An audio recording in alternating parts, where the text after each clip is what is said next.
Friends, എല്ലാവർക്കും magic വേൾഡിലേക്ക് സ്വാഗതം. ഇന്ന് ഞാനിവിടെ തയ്യാറാക്കാൻ പോകുന്നത് സബോള കൊണ്ട് ഒരു ജാമാണ്.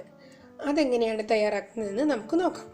അതിനു മുൻപ് നിങ്ങൾക്ക് എൻ്റെ വീഡിയോ ഇഷ്ടമായെങ്കിൽ ലൈക്ക് ചെയ്യാനും ഷെയർ ചെയ്യാനും മറക്കരുത്. നിങ്ങൾ ആദ്യമായാണ് എൻ്റെ വീഡിയോ കാണുന്നതെങ്കിൽ സബ്സ്ക്രൈബ് ചെയ്യാനും അതിൻ്റെ തൊട്ടടുത്ത് കാണുന്ന കുഞ്ഞു മണിയിൽ ഒന്ന് പ്രസ് ചെയ്യാനും മറന്നു പോകരുത്. അതിനുവേണ്ടി ഞാനിവിടെ എടുത്തിരിക്കുന്നത് 4 സബോള പൊളിച്ച് കഴുകിയത്, ഒരു 1/2 കിലോയോളമുണ്ട്, 250 ഗ്രാം പഞ്ചസാര, 25 ml ആപ്പിൾ വിനാഗർ, 25 ഗ്രാം ഉണക്കമുന്തിരി, 25 ഗ്രാം ശർക്കര.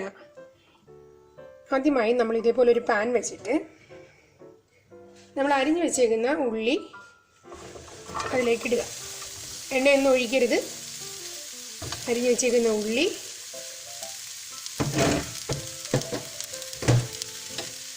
പഞ്ചസാര, ശർക്കര, ഉണങ്ങിയ മുന്തിരിങ്ങ എല്ലാം കൂടി ഒരുമിച്ചിടുക. ഒരുമിച്ചിട്ട് നല്ലതുപോലെ ഇളക്കുക. നമ്മുടെ ഉള്ളി ഏകദേശം ഒരു ബ്രൗൺ കളറായിട്ടുണ്ട്. അതിലേക്ക് നമുക്ക് ആപ്പിൾ വിനെഗർ ഒഴിച്ചു കൊടുക്കാം.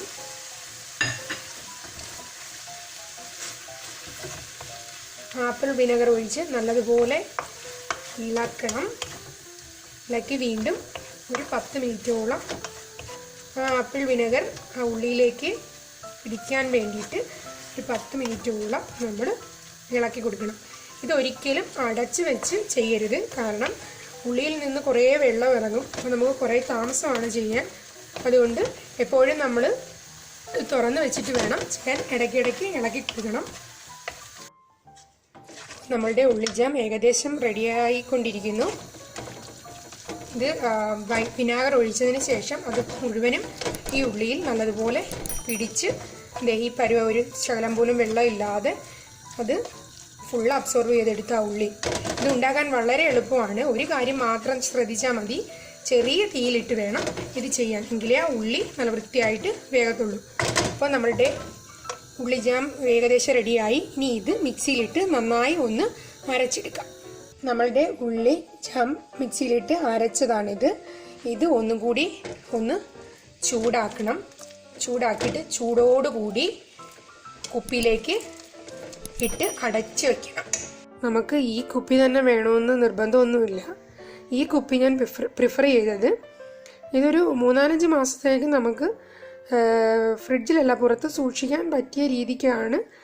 എങ്കിൽ മാത്രം ഈ കുപ്പി നിങ്ങൾ ഉപയോഗിച്ചാൽ മതി. അല്ലെങ്കിൽ നമുക്ക് സാധാരണ കുപ്പിയിൽ ഇട്ട് ഫ്രിഡ്ജിൽ സൂക്ഷിക്കാം.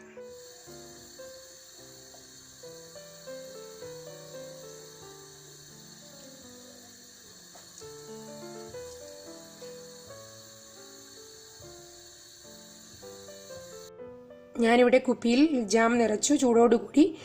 ഈ കുപ്പിയുടെ പേര് വാക്വം ബോട്ടിൽ എന്നാണ്. ഇത് ആമസോണിൽ നമുക്ക് വാങ്ങാൻ കിട്ടുന്നതാണ്. ഇതിൽ ചൂടോടുകൂടി ജാം നിറച്ച് ഇങ്ങനെ കമത്തി ഒരു 10-15 മിനിറ്റ് വെക്കണം. ഞാൻ 10-15 മിനിറ്റോളം കമത്തി വെച്ച ജാമാണിത്. ഇനി ഇത് നമുക്ക് ഇതേപോലൊരു പാത്രത്തിൽ കുറച്ച് വെള്ളം തിളപ്പിക്കാൻ വെച്ചിട്ട് അതിനകത്തൊരു തുണി ഇടണം. തുണി ഇട്ടിട്ട് അതിൻ്റെ മുകളിലോട്ട് ഈ ജാം മുങ്ങിക്കിടക്കത്തക്ക വേണം നമുക്ക് അതിനെ ഒരു 10-15 മിനിറ്റോളം തിളപ്പിക്കാം. അപ്പോൾ നമ്മുടെ ഉള്ളി ജാം ഇവിടെ തയ്യാറായി കഴിഞ്ഞു. ഇത് 6 മാസം വരെയും നമുക്ക് വെളിയിൽ തന്നെ വെച്ച് സൂക്ഷിക്കാവുന്നതാണ്. ഇതിനകത്ത് യാതൊരു വിധമായ കെമിക്കലോ അങ്ങനെ ഒരു സാധനവും ചേർന്നതല്ല, നാച്ചുറലായിട്ട് ഉണ്ടാക്കിയതാണ്. ഇതിൻ്റെ പ്രത്യേകത, ഇത് വെള്ളത്തിലിട്ട് കുറേ നേരം തിളപ്പിച്ച് കഴിയുമ്പോൾ ഈ അടപ്പ് ഉള്ളിലേക്ക് വലിഞ്ഞ് കണ്ടോ, ഈ അടപ്പ് പ്രസ് ആയിട്ടിരിക്കുകയാണ്. ഇതിനകത്ത് എയർ എല്ലാം പോയി അതിനകത്ത് ബാക്ടീരിയ കയറാതെ സൂക്ഷിക്കാൻ പറ്റും. അതാണ് ഈ കുപ്പിയുടെ പ്രത്യേകത. ഈ ജാം വളരെ ടേസ്റ്റിയാണ്. നിങ്ങളെല്ലാവരും ഇത് ചെയ്ത് നോക്കണം. നിങ്ങൾക്ക് എൻ്റെ വീഡിയോ ഇഷ്ടമായെങ്കിൽ ഷെയർ ചെയ്യാനും കമൻറ്റ് ചെയ്യാനും സബ്സ്ക്രൈബ് ചെയ്യാനും ആ കുഞ്ഞു മണിയിൽ ഒന്നമർത്താനും മറക്കരുത്. അപ്പോൾ അടുത്ത വീഡിയോയിൽ വീണ്ടും കാണാം. ടാറ്റാ, ബൈ.